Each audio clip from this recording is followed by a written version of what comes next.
We got to talk about Fed Day. We'll talk about the rate decision. We'll talk about the announcement. And then we will talk about the Q&A, which was going to be the most important. We're also talking about weekly jobless claims, trueflation, but I've got to start with a special shout out to Dan Fleischman. Dan Fleischman, if you don't know who he is the host of Money Mondays, where he talks about how to make money, how to invest money, and how to give money away. Dan was a guest on our show yesterday, and it was perhaps one of the most important interviews I've done in quite a while. Dan talked about how he took a company public at 23. He talked about how to navigate recessions. And then most importantly, he talked about how you can make more money today. And here's a hint, folks, it's not by diversification. Do yourself a favor, watch that discussion with Dan Fleischman. I think it posted yesterday at 3 or 3:30. It is one you will not want to miss. All right, let's get into the Fed. First, as expected, there was no rate cut yesterday. Then, of course, we go on to the statement, and these were my summaries of the statement. No rate cut until confident inflation's moving to 2%. Inflation has eased, but still is somewhat elevated. There has been some progress on inflation. We are watching both prices and jobs. Unemployment rose, but is still low. That was the statement. On net, in my opinion, that statement was kind of right down the middle, not really hawkish or dovish, kind of right where I think you and I would expect them to be. It's like, hey, we're doing good, but our job's not done. Well, then Powell gets in front of a microphone. He gets asked the same question over and over. And basically he has said, rate cut is possible in September if inflation data moves in the right direction. Yeah, so rate cuts clearly on the table. He's clearly outlined that they're watching inflation and jobs. So we have about 6 weeks. 6 weeks, I think it's September 16th, September 18th, might be the 18th, is the next Fed meeting. So we're going to be paying attention. Really, it's easy for us. We'll be watching the weekly unemployment claims. We'll be watching the monthly labor numbers. We get one tomorrow. We'll have another one before their September meeting. And of course, we'll be watching CPI, PPI, and PCE. We will get 2 CPI and PPI readings before the next Fed meeting and 1 PCE reading. So again, a lot of data coming forward. Yeah, I think it is pretty clear they're pretty close to a rate cut. I still hope they wait till November, and then of course I think they'll do 50 because they are late. But that's where we are in this story. One thing that was interesting during the Q&A is in Q2, investments in the housing sector stalled.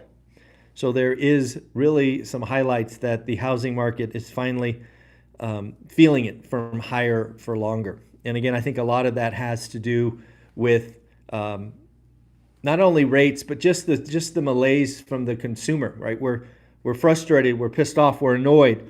And there's a lot of people, whether I like to admit it or not, that are saying, I'm going to wait till after the election.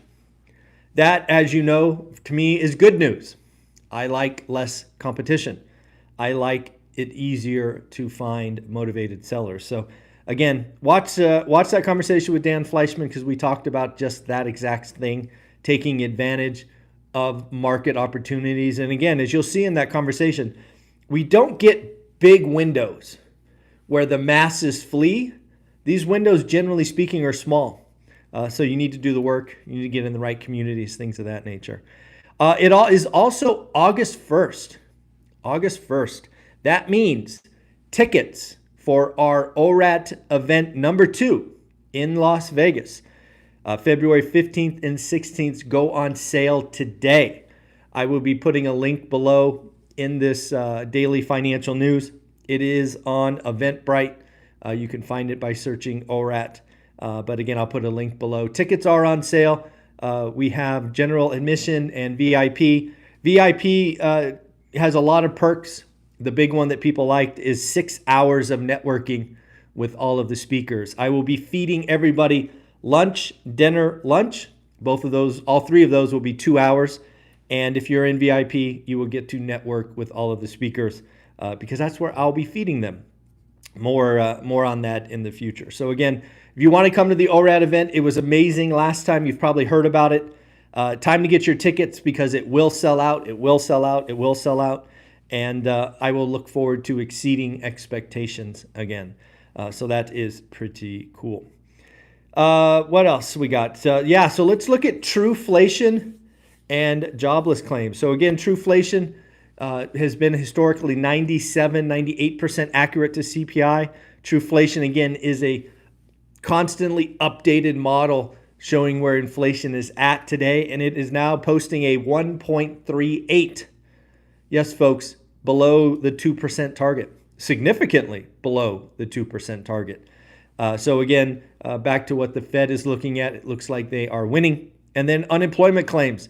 We had a jump, right? We had one of these July 4th week, but it was kind of data dirty because there was one missing day and then there was a makeup, you know the drill.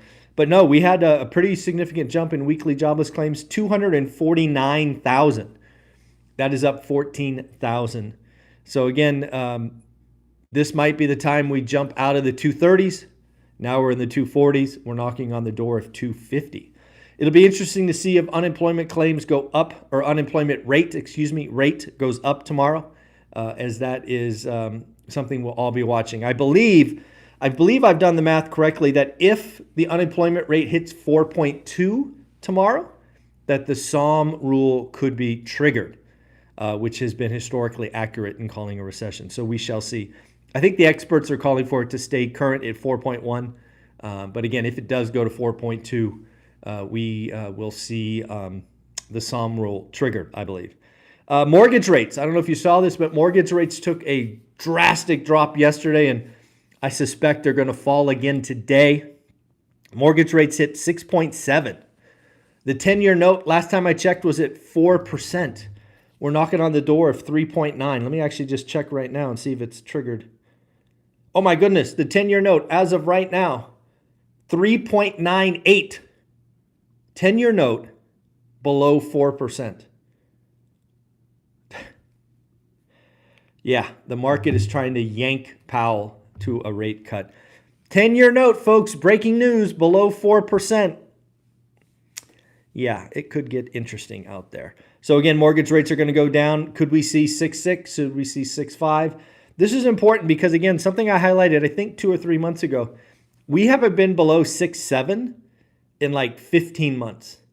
And unless something strange happens today, we will be below 6.7 today. Sometime by lunchtime, they will reprice.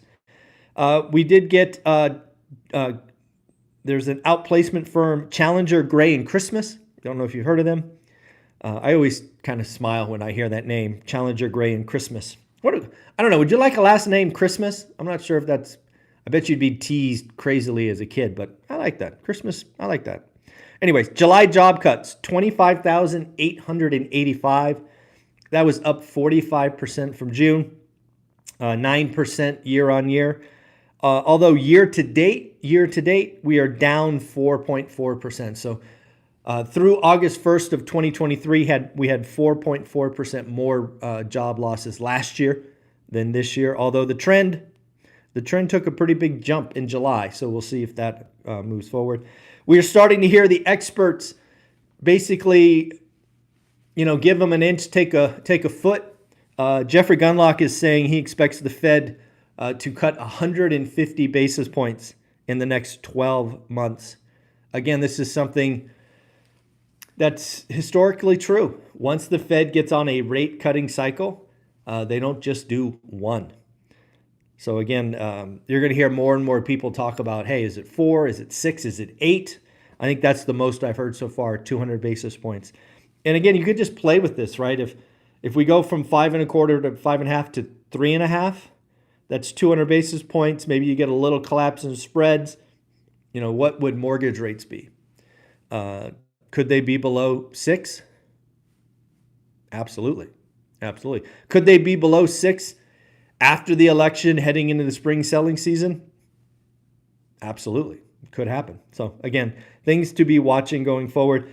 And then lastly, shout out Frank and everybody who joined the accountability group. Yes, one of the things that is really great about school, right, specifically the One Rental at a Time school community, is we are having go-givers like Frank, old guy REI, take on responsibilities for a Wednesday accountability group. Yesterday went 2.5 hours.